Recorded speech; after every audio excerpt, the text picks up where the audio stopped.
Welcome back to We Still Like Each Other, the podcast. I'm Travis. And I'm Stephanie. And this is the podcast where we show that the honeymoon stage can last forever. Forever and ever. Forever and ever. What's up, baby?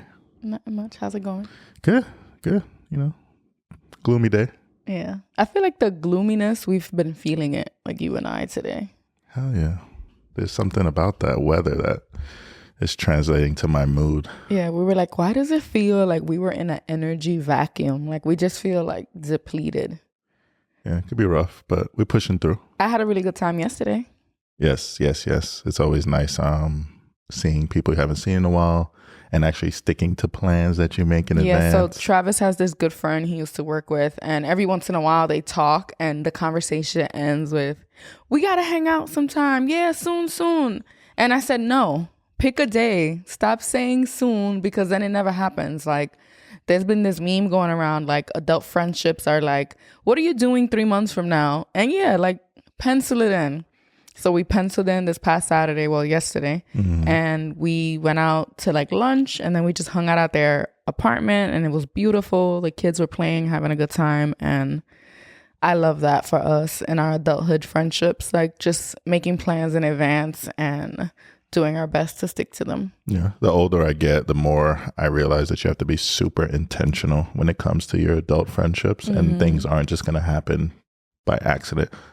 Sometimes they will, but more than usual, they won't. Yeah. So, yeah, I think I need to practice that more. Absolutely. What else is going on?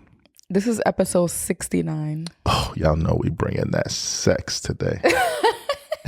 Actually, we're not. But no sex? Okay. No sex today. But it was funny when I saw it was episode 69. I'm like, we got to talk about 69. So just real quick, what is your opinion on 69, the position? Seems a lot cooler than it actually is. And usually ends up with one person not giving their all. Okay, yeah. I feel like it's hard for me to focus on giving while receiving. So awkward. And also you have to be the perfect height for 69 to work, because if one person is much shorter, then like it doesn't work, it doesn't reach. I'm not even touching that one. It's overrated. Yeah, anyway, that's all you'll get about 69 and sex today. That's all for that's not all for sex, but isn't it come up? Ooh, it may come up. That is not like a major topic. Yeah. We do have an also y'all can relate. Yes. And Travis is going to read it today. We're going to switch it up. He's going to be reading the also y'all can relate. And I'm excited for that. Extra deep voice on this story today. With the also y'all can relate, I want to thank people for actually using the contact on our website. Yes. Yeah, it's been cool. You know, we said, oh yeah, you can be even anonymous from us. And people was like, oh, word? Yeah. So if you send us a message through our website, it does ask for your email, but you can put anything. But someone put like anonymous@test.com and it worked, and they sent us something completely anonymous. So if you want to share a story or ask us for advice using that, send it. Put also y'all can relate as well in the subject, because we want to use it on the show. Give us some content and we'll give you some advice. Yes. All right. So did you have a did you know for today? I feel like we didn't even talk about it. I do. Oh, okay. Did you know? Did you know? Did you know he likes the way you look? If a guy's in love with you, he likes the way you look. You don't have to be self-conscious about your appearance. He already loves every inch of you. I don't know. That's I'm so sick of like her saying negative things about herself, and I'm just like, what the fuck? Like, what does that say about me if like you feel all these things about yourself? Like, you're beautiful. Thank you. And I'm not just trying to gas you up. Yeah, you have to, since everybody on TikTok thinks you don't think highly of you, highly of me, and that you want to be with other women. But I think that women or people in general have insecurities that aren't directly related to how their partner feels about them.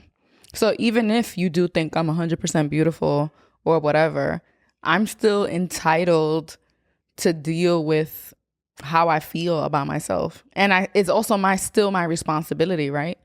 Because I feel like maybe you feel like you're letting me down in some way if I have an insecurity, right? You're like, But hello, I'm your husband. I tell you you're beautiful. I think you're beautiful. I No, love you. And I'm not even taking it from that angle. I'm not saying I'm not doing something. I'm just saying, what does that say about me that I married someone who is ugly? That's what I'm trying to say. First of all, I never said I was ugly. No, but what I'm saying, when you start saying negative things about yourself, I'm like, chill. Like, you're beautiful. Like, I your beauty is what caught my attention, not your brain. Well, okay. But my That brain sounds is pretty fucked up, fire but too. I'm being honest. Like, Yeah, the first time you saw me, you it didn't wasn't know. like I knew she was intelligent. Yeah, exactly. Like, ooh, she 6'9" with her would be ooh. Oh, yuck.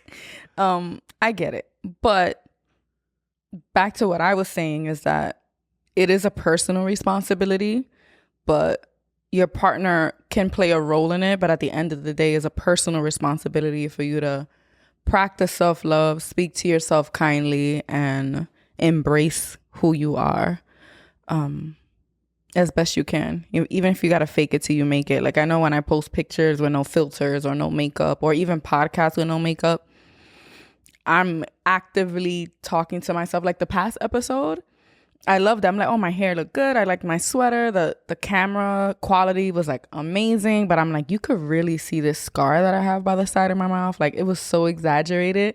And I had to like reframe it in my mind. Like, talk myself down from talking to myself like shit, pretty much. I think everyone has that about them. I know there were times where prior to you, I wouldn't even leave the house if I didn't look a certain way. Now I don't give a fuck. You're still a little like with your hair and stuff. No. You're a little like, How many times have I left the house and my hair is like pointing this way? You just don't want to take a picture. That's true. You're right. Yeah, like I'm not gonna turn on my selfie camera, but I don't. I'll walk through Walmart. I don't care. Yeah. I mean, I maybe a little more self-conscious. I'm not saying we're famous by any means, but you never know it. You're right. Like, imagine someone's like, hey. And they, oh my God. I know. Anywho, yeah. Self-love is so important. And I'm reading this book, which is leading us into the first topic. I'm reading Lighter by Yung Pueblo. So if you follow us on Instagram, I share some of his posts often because honestly, his posts always seem so relatable, which is why I think he's so successful, because the things he speaks about, we can all relate to at some point. Maybe we don't relate to it right now, but we did in the past. Or maybe we're not at that level of being healed or at that level of enlightenment, but we aspire to be there, right? So he'll post things that are like goals, like, yep, I want to feel this way, like affirmations in a sense. So that's why I think he's so good, right? Because anyone could read it and be like, ugh, that resonates with me in some way, shape, or form, right? So on our website, I did write a reflection. So we have a blog section. If you haven't checked it out yet, sign up for our newsletter so you could get updates. But at the end of chapter 1, which was titled Self-Love, he had a few writing prompts and it inspired me to write, and I wanted to share it with you all. So check that out on our website. Beautifully done. I'm not even a big reader. And I read that. I was proofreading it. I was like, fuck. And not just because it's my wife. He'd be gassing it. Listen, I'm already gonna get laid no matter what I say right now. Yeah, it's just very well written, and you really need to, like, you really have a gift, and I'm happy that you're giving it to the world. So, yeah. Thank you. I still think I could do better. Like, after I wrote it and was about to submit it, I'm like, should I post this? But like, fuck it, whatever. If someone reads it and feels inspired, that's enough. But today we're going to talk about something that came up in chapter 2. And chapter 2 is called Healing. And I wanted to talk about it because it kind of, what's the word? But it made sense to something we're kind of going through right now. So chapter 2 is called Healing. And he talks about how everything that we experience, everything we feel leaves a mark on us. It conditions us. It conditions the way we think, and it also conditions the way we perceive things and how we behave, our behavior, right? And one of his quotes says, our conditioning is literally the past that we carry with us wherever we go. So something that happened in our childhood, which is what most people focus on, is impacting our perception. So how I see something might be different than how you see something because our experiences are different. But it also impacts our behavior, how we treat one another, how we react, right?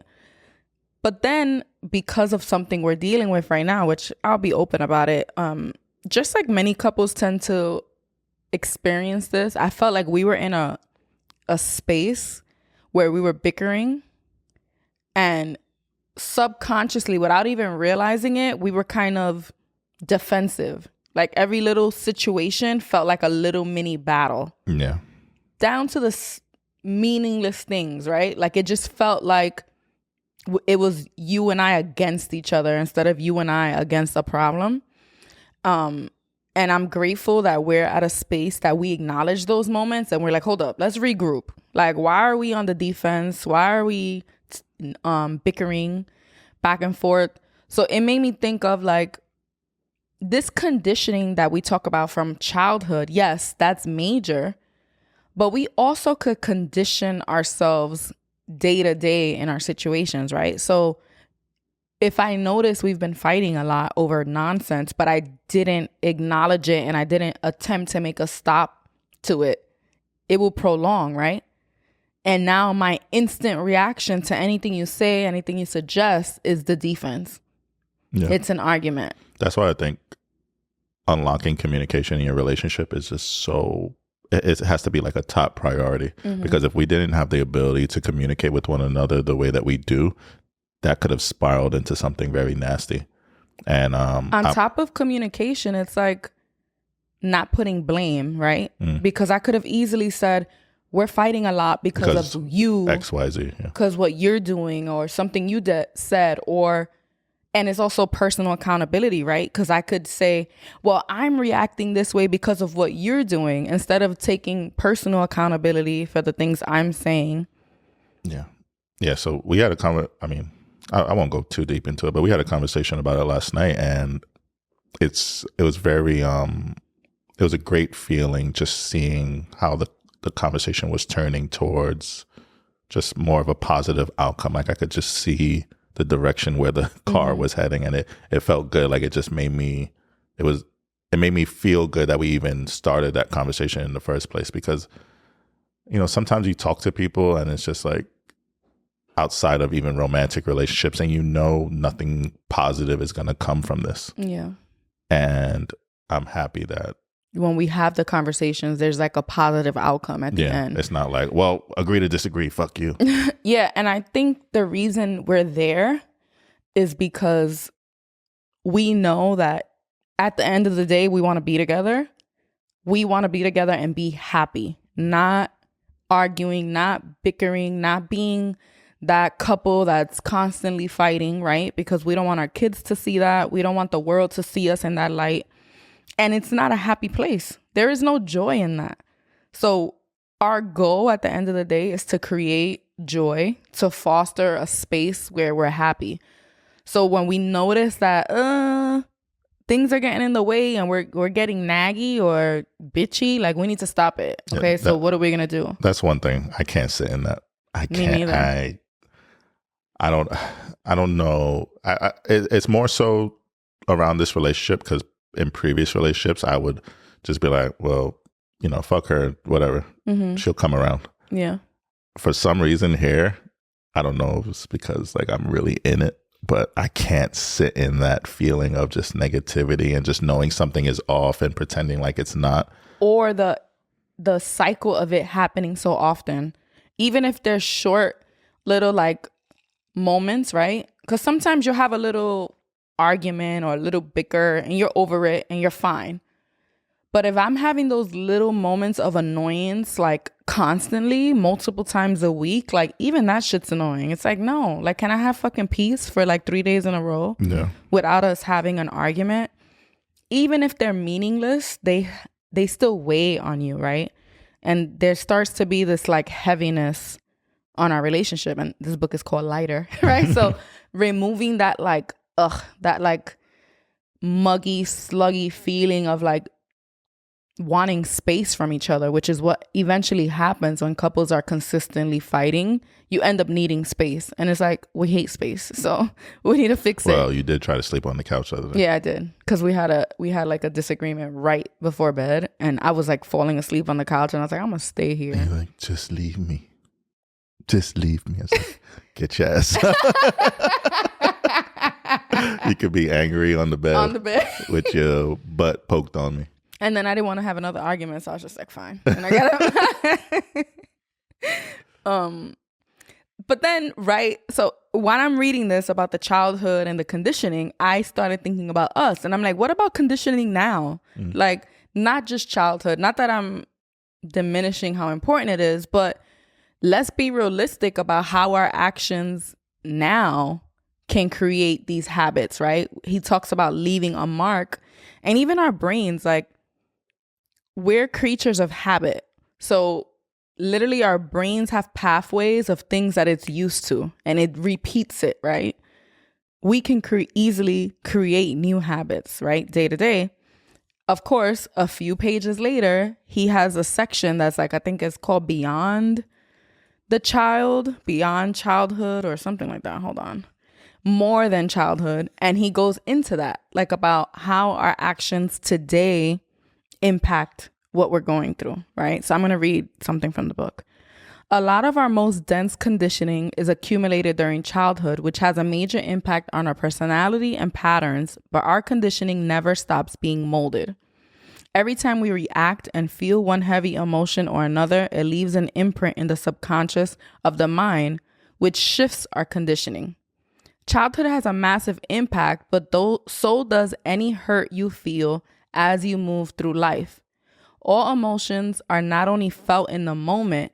Every time we react to them, they set us up to feel them again and again in the future.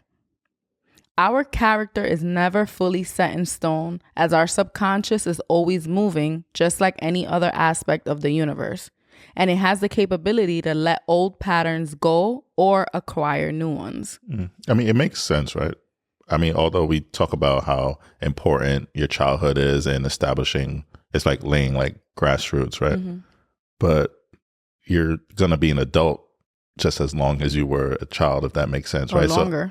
Longer. So, of course, it's natural that you'll pick up new things, even if you heal from old things. Mm-hmm. But I feel like what tends to happen is that when people get into an era, a space where they're reflecting on their childhood, they're stuck in that. Or they're using their childhood experiences to justify, yes, their behaviors. I feel like when we reflect on our childhood, it's so that we're aware that, for example, I'm going to use myself as an example. When I think about my reactivity, right? It's a negative trait that I feel like I've wanted to improve. I want to be less reactive. I want to be more thoughtful and have more compassion when I speak, right? No matter how it makes me feel, I want to have more control over the way I react, right? Yes, I can look to my childhood to see why I developed this reactivity, but I'm not going to stay stuck in it. Looking at my childhood, I feel like it should be more so used for research purposes. For research and to remind myself, like, I wasn't born this way. It isn't an innate quality. Isn't it? It isn't because I'm a Gemini.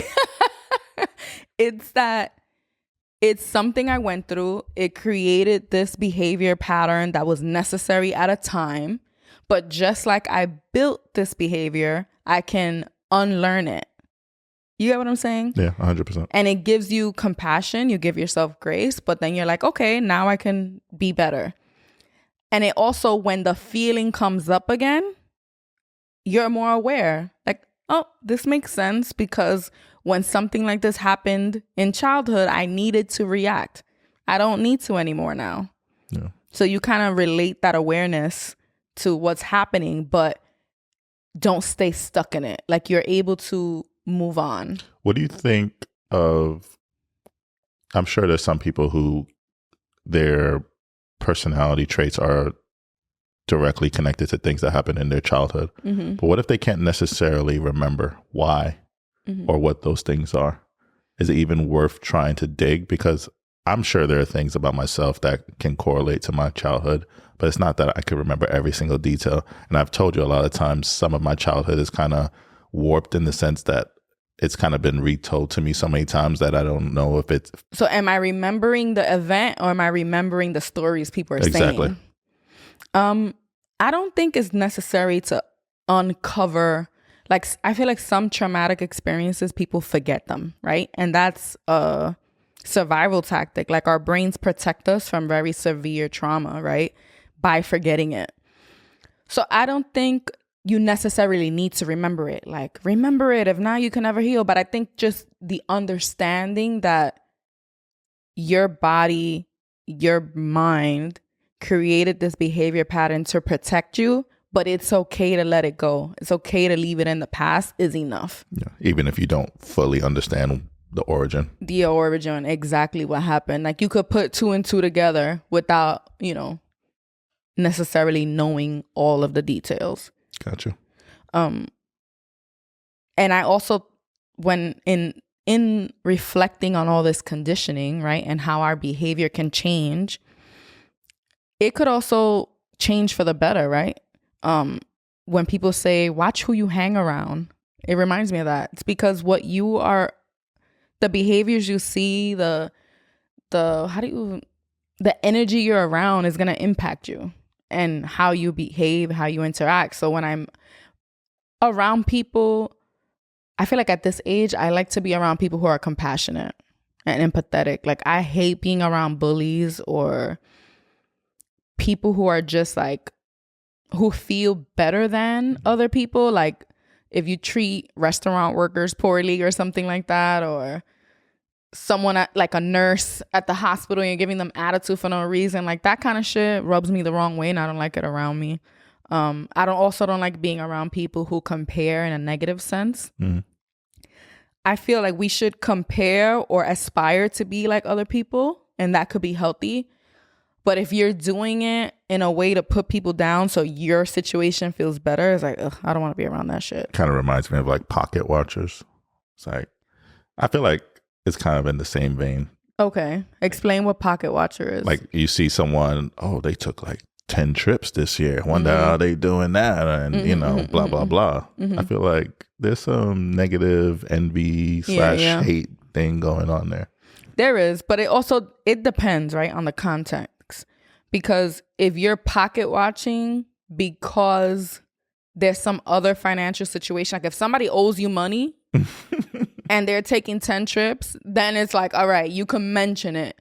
But like, if you're just minding someone's business for no fucking reason. As I was saying, that it kind of reminds me, we've seen people going on a lot of trips and then it's like inspiration. Yes, absolutely. Like, damn, we got to do better. Oh, like, look how beautiful. Like, and especially me, like, I have stress about traveling with kids. And honestly, it's a scarce mentality, right? Because also traveling is expensive, right? So I think of traveling with kids is even more expensive. And then I think, like, are they going to remember it? Are they going to care that they're traveling?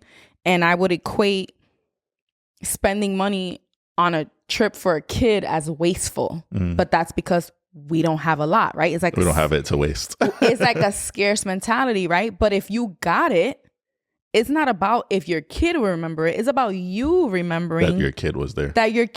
And the experience that you had with your kid, right?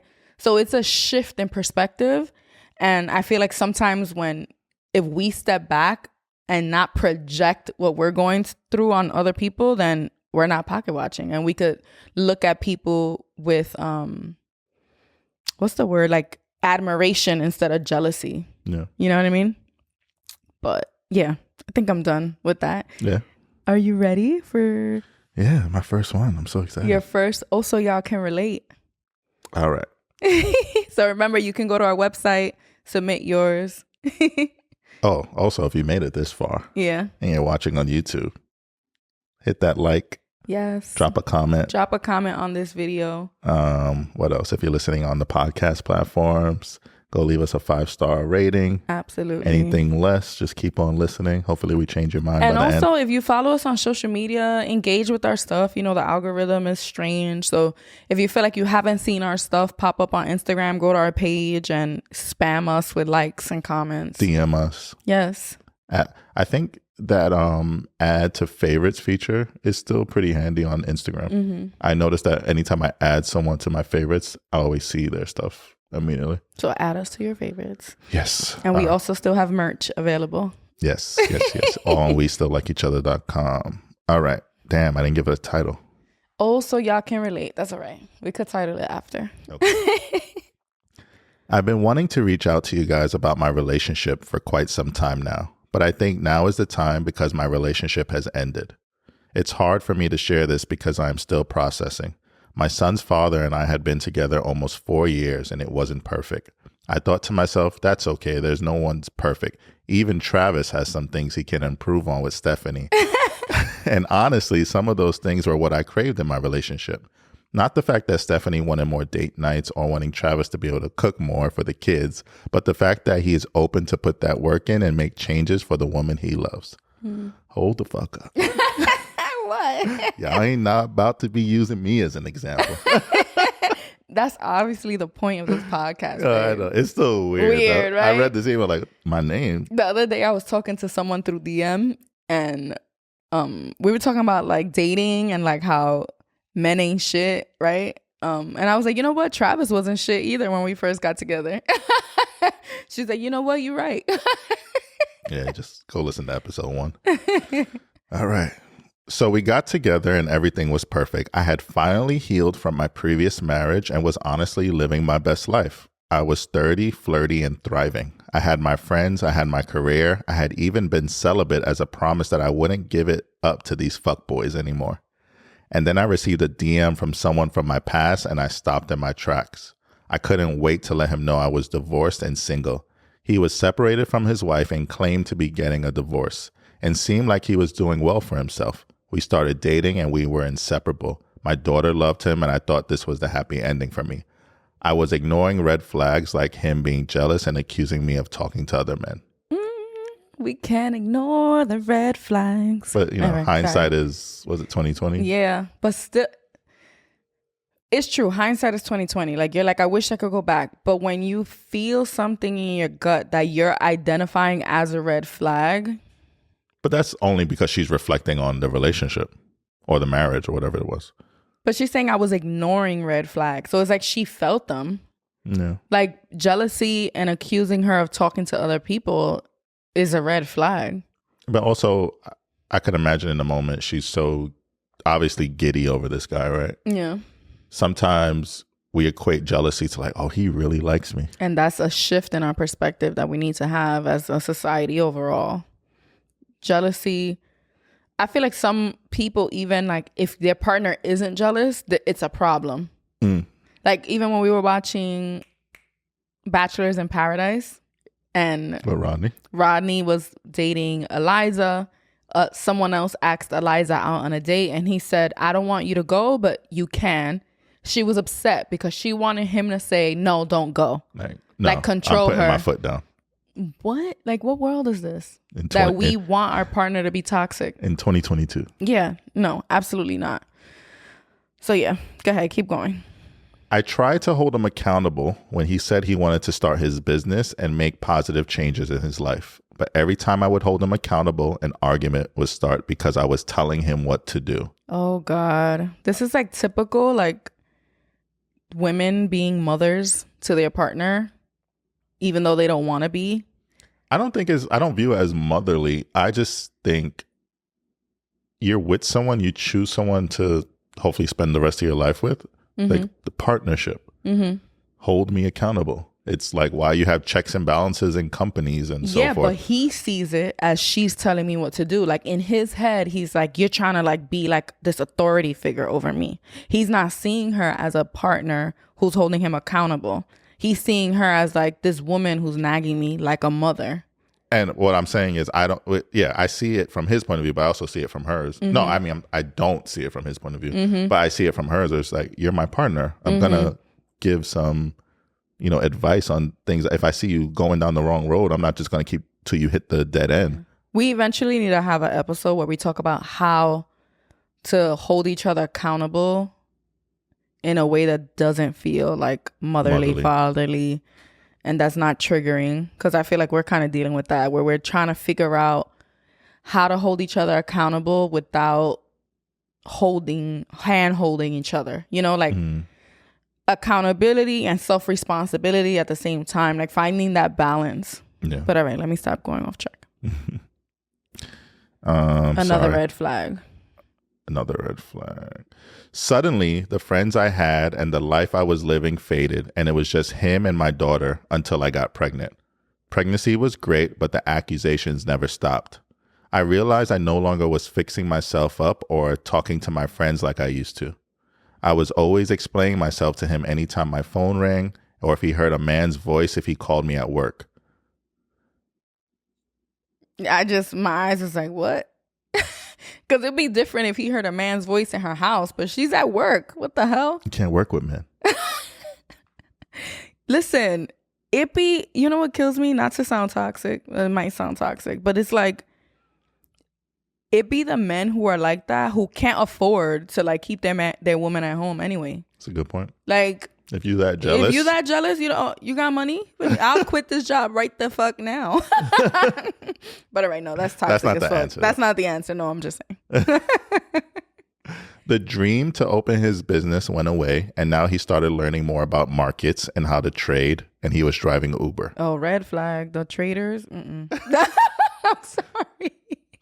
I'm not. I don't mean to sound like an asshole, but something about these traders in Uber. I feel like this is like the third story we've had about that. It sounds like the Ford Fex, like those DMs you get, the scammers. Like, I do believe that there's honest money in investing, right?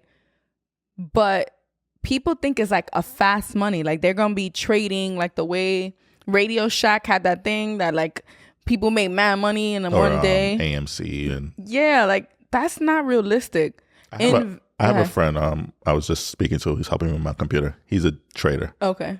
But he also doesn't have a family, doesn't have any kids, and can do it at his leisure. Okay. There's no one relying on him to spend quality time or to keep a roof over their head or to pay bills. Okay. So in that scenario, do you? Yeah. But sometimes you got to swallow your pride. But I may be jumping ahead a little. I was going to say also that there is real money in investing. And I think that's where privilege comes in, and people whose parents maybe invested years ago, X, Y, and Z. It's a long game, and there's actual tools that we can use and learn to build generational wealth. So I don't want to dismiss that. But go ahead. All right. So now he started learning about the markets and how to trade, and he was driving Uber. He gave up his car and started driving my car to do Uber, and my registration ended up being suspended due to unpaid parking tickets and tolls. That's it. This right here is the end. Like, I'm all for second chances and fixing things, but I think this is the ultimate level of disrespect.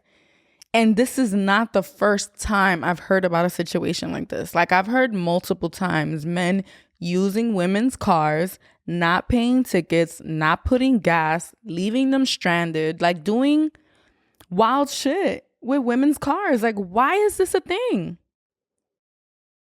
And it's one of those things, like, I try to humble myself, and I don't like to say could never be me. But when it comes to money and being taken advantage financially, like, I have this deep within my soul that it could never be me. I told you what I want our next shirt to be. What?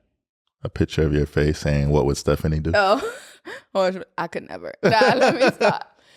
Okay, let me bring it back. It pisses me off. Like, financial abuse, especially from women, like, literally drives me nuts. Damn, I keep losing my spot. Come on, baby. He gave up his car and started driving my car. And what the fuck? Sorry. Okay. He said he would take care of it, but still hasn't till this day. I started giving him money sometimes, my entire checks, to support his Uber career. Oh my because God. since my car was no longer available, he had to rent a car with them. And if you don't know, it costs at least $2,000 a month to rent a car with Uber. So if anyone has ever thought about doing it, please don't. Wait, what? The financial abuse just got worse. My heart. So if it costs $2,000 a month to rent a car, like how much do people who drive Uber make then? Like they're probably doing pretty good if you're on the road 7 days a week. Jesus. Okay. But subtract 2,000, subtract taxes, subtract not having health insurance. It doesn't sound like it's worth it. If you do Uber and you're successful, let us know. I want to know. Because I'm sure people are making a living. I know people support families on it. Yeah. And I feel like you're probably more successful if you invested in having your own vehicle. Or if you split a vehicle. Like if you rent a car for a month. I'm sure there's some maybe rules someone against does that. a day shift and someone does a night shift with the same car. Oh, you mean you both put in for a car? Not that you're renting it from Uber? No, I meant renting it from Uber. Maybe you can't. I don't know. Probably. Insurance purposes. Like who's driving? Yeah. But All right, anyway. Anyway, we used to split the bills 50-50, but then I listened to your podcast and I realized it was really 80-20, since I was providing more financially with the housework and with the kids. Period. If I vented to my friends about my frustration, he would tell me I'm gossiping and I can't be trusted. That's the type of people that want to silence you. They don't want people to know because they're like, if you tell other people, they're going to know I'm obviously manipulating you and taking advantage of you. So don't tell anyone. I feel like, and we've said this numerous times on this podcast, the worst advice to an extent that you can give a newly married couple is keep your problems amongst yourself. Don't tell anyone. That's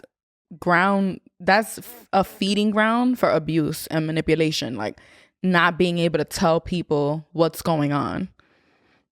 Yeah. I shouldn't be telling my business to people, even though I have little friends and they've been in my life for 10 plus years. The accusations became worse to the point where I got my menstrual cycle and he accused me of being penetrated. Oh my fucking God. Our sex life was never great because he was selfish in the bedroom and always wanted oral and said I needed to give it to him on site when he asked. Who wants to do that after being the primary caretaker and breadwinner and constantly being accused? Ooh. We need to talk about that. We were talking the other day about some situation about how sexual attraction isn't just, oh, you're hot. It's also like what the person provides to you throughout the day, throughout life. Like if you're being taken advantage of financially and you're always being accused of something, like your sexual desire for that person is gonna be low, you know, and that's, hello, you don't turn me on. Your behavior isn't conducive of me being like, oh, I want to fuck this guy, you know? Yeah. I forget what I did like a few months ago. And then you just kind of like, hey, let's go. I forgot what I was doing. Some household chore. And it turned you on. I was like, all right, I'll take it. All right. We never spent time together because he would work long hours to pay for the rental and would spend his hours home locked in the office. Even still, I tried to have hope that things would change. All of our bills and rent were behind since I was doing everything alone. But if I mentioned him getting a regular job, it was like I said the worst thing in the world. Anytime I wanted to spend time together, I was interfering with his plans to be in the office trading. I grew resentment and tried to share my feelings with him. But anytime I shared my feelings, he had something to say about me right back. You know what's crazy? Because it's like if she wanted to spend time with him, he could use that against her. Like if his trades didn't do well. Oh, it's because we wanted to hang out. If you would have let me alone in my office, it's like manipulation, like 1,000%. And also waiting until she comes to him with something that he's doing to bring up stuff that he feels that she's doing. And I always say, like, honestly, Travis and I, we are investing a lot when it comes to this podcast, our equipment, our merch, our website. Like, we haven't even broken even. Like, we've put a lot more money into this podcast than we've made, right? But I will say that our rent is paid and our car is paid. Like there's certain basic necessities, especially when you have children, that need to be handled. And I've always said it, like, we're not too proud. Like, we're doing anything before our rent goes unpaid. You get what I'm saying? Yeah. So yeah, you need to get a regular job. If Uber's not cutting it, if trading's not cutting it, go get a fucking job. Yeah. And it's not to say that your dreams of being successful at those things have to die. Yeah. But you just have to alter your plan, because you can get a regular job and still be a good partner, still be a good father, and find time to fit in. Like Steph and I have recently been having conversations around me fitting in time for things that I enjoy, right? Unfortunately for you, this trading thing is something you enjoy because it's not bringing in money. It's might as well be a fun video game. Like, that's the facts. Yeah. So when you view it in that same light, you'll be like, all right, I can go get a regular job, whatever that looks like, and fit in, I don't know, 2 hours in the evening to focus on that and hopefully get better to maybe one day. Yeah. It's just like passive income. But right now it's not. And, you know, I mean, this advice is for her, but shit, maybe you'll hear it and say that you're going to lose your relationship because of it. I mean, it seems like he did already. But honestly, there's other shit other than you focusing on this. Yeah. But, you know, fuck.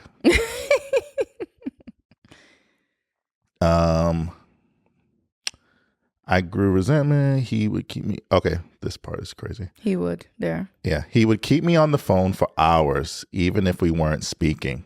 And I used to think it was cute until I started to think maybe he does it to make sure I'm not speaking to another man. He blamed me for our lack of sex. He blamed our lack of sex on me talking to another man. I never once looked at anyone else. He would break up and make up with me and say he would change. And at first I would believe him, still having hope things would get better. I didn't want to be a single mom again now with 2 kids with 2 baby daddies. A lot of women stay in shitty situations because of that. Especially if they have a second baby daddy. It's like you don't want to be judged by the world, but what's most important is your safety and your children's happiness. And if you are being manipulated and taken advantage of, it's going to trickle down on your children. Like, fuck that. Fuck what people are going to say. Fuck what people think. And let that motherfucker go. Yeah. Shit, I know plenty of women with multiple baby daddies who are thriving. Yeah. Like, who cares? Like, fuck that. Yeah. Any man that doesn't want you because of those things ain't the man for you. And it's just the whole control thing, like staying on the phone for hours. And she said she thought it was cute at first, but then it was like, no, this was a control tactic the whole time. And I feel like, honestly, it's only been 4 years. It could get worse. Like, this could be him still, what do you call that? Testing the waters. Testing the waters, but slowly molding her to be able to take full control of her. So I'm hoping she actually left for good, because sometimes we'll get messages like this and I'm like, it's been a few days, I wonder if they got back with them, you know. It also reminds me of you know, we were living in the Bronx for a long time, and every time you get into like an Uber or taxi, they're always on the phone with someone. I wonder if they're like semi-abusive, like I bet. And you always think to yourself, like, who the fuck has time to be on the phone all day? Yeah. Or maybe they just met and it's like the beginning phase. Yeah, I know. We were texting like crazy when we first got together, but then you see something that she thought was cute slowly turn into you just don't trust me. Yeah. And it's even weirder that she never even gave him a reason. The whole period thing, like, have you got your period? What? That's psycho to me. Sorry. So I kept on holding on until one day I didn't want to stay on the phone anymore because I needed some me time. I was questioning about what I exactly needed time for. And to be honest, I just wanted to make some lunch while listening to a new podcast I had found. I tried to keep the peace and apologize for wanting to hang up, apologizing even though I didn't think I did anything wrong. A few hours later, he told me again our relationship wasn't working and asked for what felt like the 100th time if I still wanted to be in the relationship. And usually I would say, of course, I do. But this time I said I didn't, and we were not working and we needed to break up. And so we did. and we've had no contact for a few days. I really hope they haven't had contact again. Oh. I miss him so much and my chest feels heavy. I started looking things up on Google and TikTok because, you know, TikTok be dropping gems. And I thought to myself, was I in a relationship with a narcissist? Yep. Was I being emotionally abused? And if so, why am I so sad that it's over? Because you were conditioned to enjoy that. He was making you feel loved. He was making you feel wanted. Like we were just talking about conditioning. He was literally manipulating her and conditioning her to accept love in the form of abuse.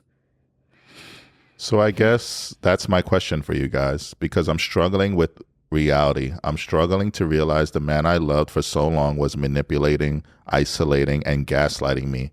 Or was he? Yes, he was.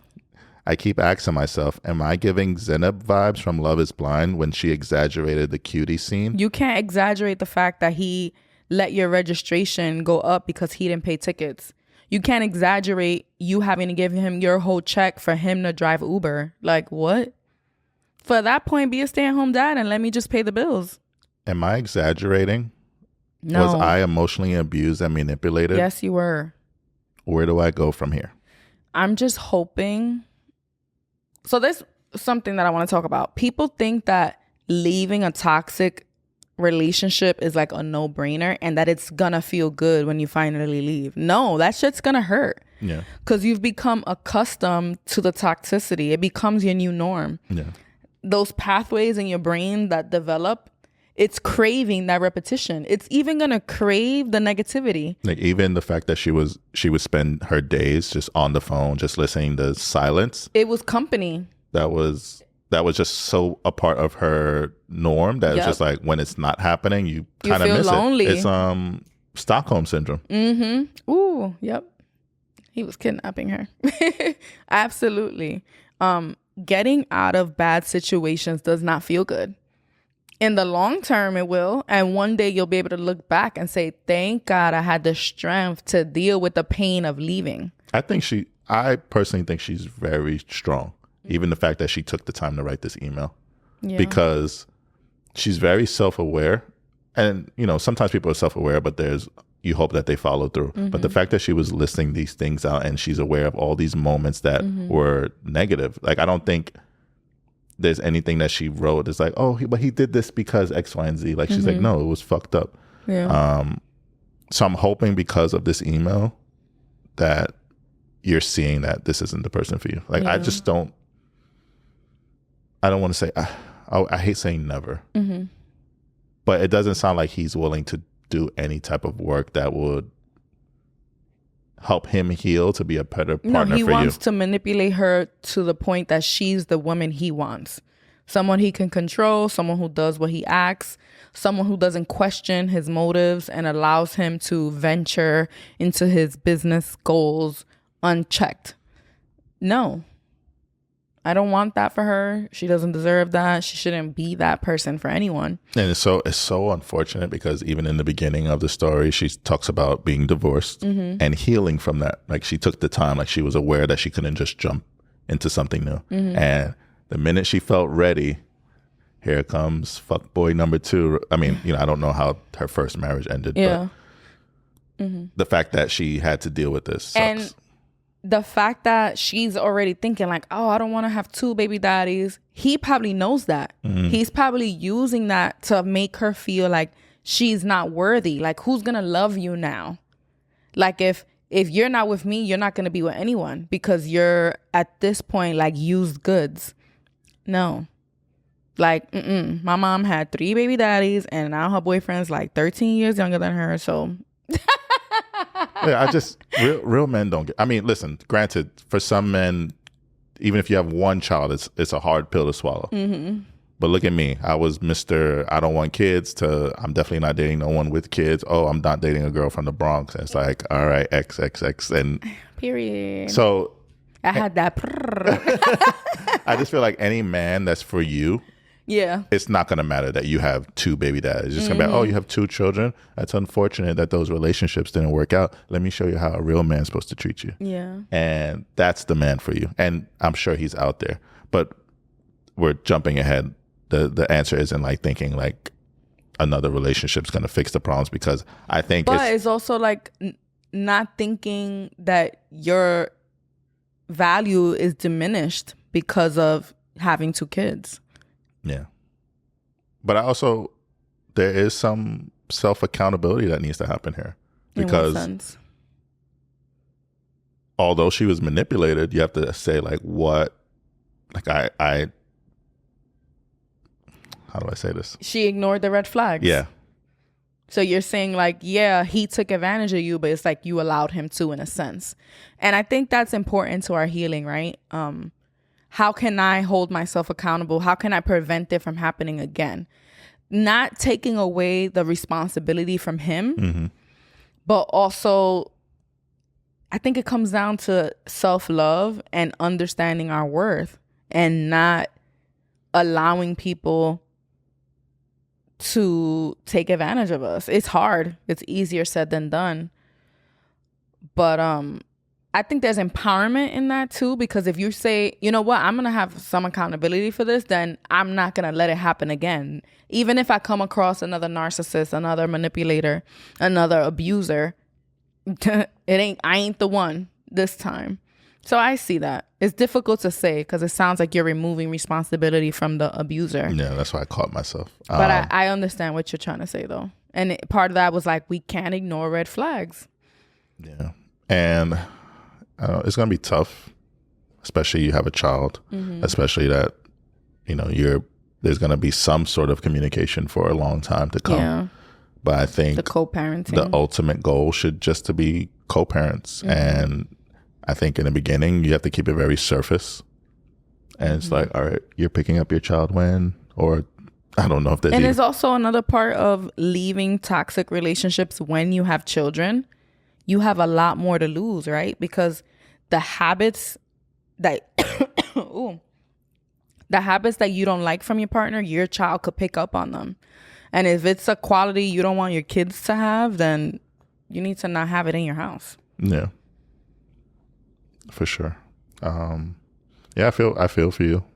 And I would just say be very wary of falling for the apologies because they're going to come, especially that this isn't the norm, right? The norm is he says, oh, we're breaking up. Then he comes back and apologizes. But now it's like, you're like, you know what? No, we shouldn't be together. And it sounds like he uses breaking up with her to like manipulate her, to control her. Like, I'm done with you. So she could like tread more lightly next time so he doesn't break up with her. And you're married. They're married. I don't know if they're married. Maybe not. He might still be married to his ex. Yeah, I don't think I recall. I know she said she was divorced, but he was separated. I don't know if they got married, but they did have a child. Okay. So shit, that makes it easier if you're not married. Yeah. Yeah.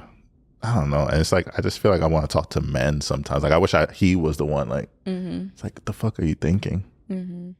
I also want people to reach out to us, not be afraid. Remember she said in the beginning, like, I've been wanting to ask, but I feel like maybe she wasn't ready. Like, she knew what we would say. Like, she knew we would call out the bullshit, but she wasn't ready to deal with that yet. I know that's happened to me once where a friend was just keeping a lot of the toxic shit in her relationship a secret and then finally told me everything and was like, it's because I'm finally ready to let it go. So now I can tell you. Like, hold me accountable. Now I want you to hold me accountable. But it's like, if you already know, if you feel like you have to hide it, it's bad. If you're like, I'm afraid of people knowing what's happening, that's a red flag. Yeah. Often that's like a good test to your issues, right? Like if you would be ashamed, like embarrassed, like Game of Thrones, shame. Yeah. Like for anyone to know about a particular situation, you have to reevaluate what the hell you're like you're imagine me having to say Travis was using my car, didn't pay tickets, and now I don't have a car. I would be so embarrassed. And then you sit next to me while I go, welcome back. Like, what? I would be sick. Yeah. So if you're embarrassed to tell people what's going on in your relationship, that's a red flag. Yeah. I think that's it. I hope the best. I hope after hearing this, we're here for you. It's not just a one and done. If you want to DM us or email us again, I just can't imagine it being easy. Yeah. I think you did a good job with also y'all can relate. Yeah, I need to remember my place more. I was going to say next time I'm going to pass you the laptop so you could like have a marker. You could like press enter. We ain't going to start over. That's how you cheat. And I be nervous. I be thinking I'm fucking up, taking too long. But you did it right. It was your first time. I'll give you some grace. 2 weeks till Christmas. Are you excited? I am excited. I feel like we're behind this year. Like we don't have not a single gift purchased. We're going to get it done today. We're going to order the babies their gifts. It's been a lot. The podcast has been taking up a lot of our time, the merch, everything. Yeah. And just, being our time management. Yeah. And we're a work in progress. Yeah. What do you want for Christmas? For Christmas, I want my new office to be done. Okay. We'll talk about that later, but we got some interesting things, some changes. I'm pivoting.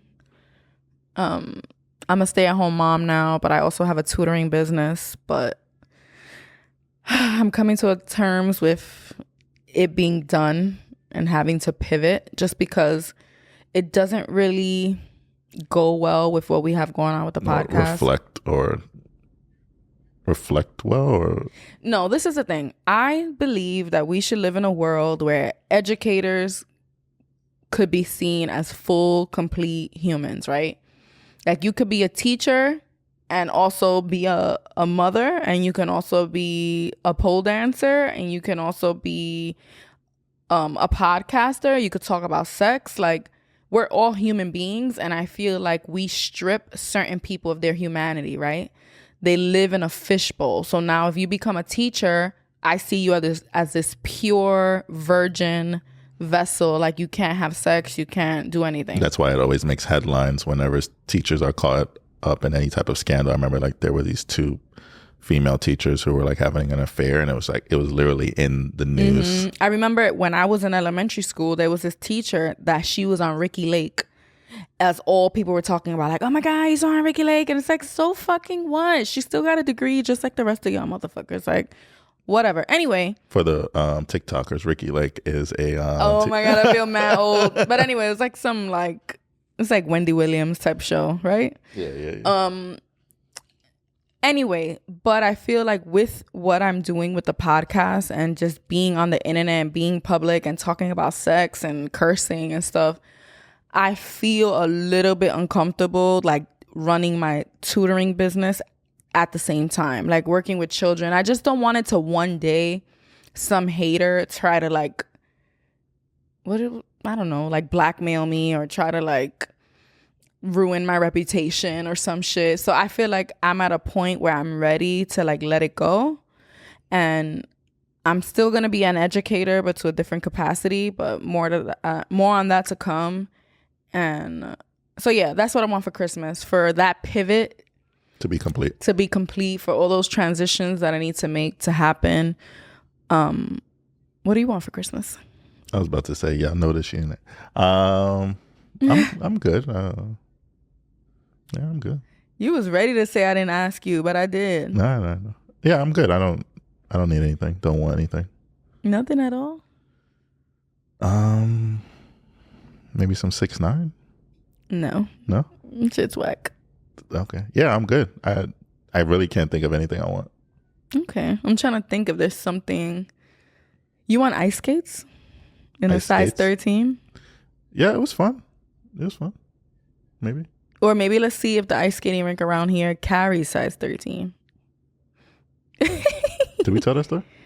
I don't know. Well, basically, we went ice skating. They didn't have my size, and what could have been a really fun experience was cut short because my toes were throwing up gang signs. They were too tight. Size 12 and a half. So we were like, oh, maybe we should just go buy some ice skates and we could do it more often. But it's like, I just feel like we don't have no time. And I don't like we got hiking boots and then never went hiking again. Killed it that one time though. Yeah. We went twice. Or I went twice. You went without me. You only went once with me? Okay. Anywho. Yeah. Episode 69 is wrapped. Next week is episode 70. I'm excited. I know we used to, in the beginning, put numbers like, oh, episode 10, episode 11. Uh-huh. But it's still like milestones. Yeah. 70. 70 is a big deal. That's a big deal. Anyway, My love. Daddy. Do you still like me? I still like you. Peace, y'all. Peace.